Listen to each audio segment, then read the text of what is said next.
If you want to add text to your video, simply tap on the text button below. Now you see Enter Text appeared on your screen.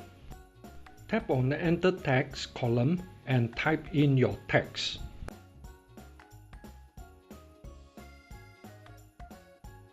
Tap here to reduce the size of your text. Or tap on the center of the text to move around.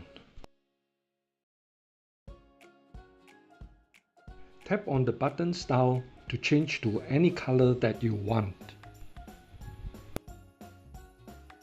You can bold your text or change to different font by tapping on the Fonts button here.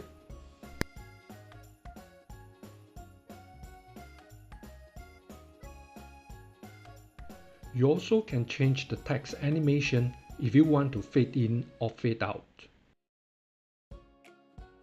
You have the option here to select.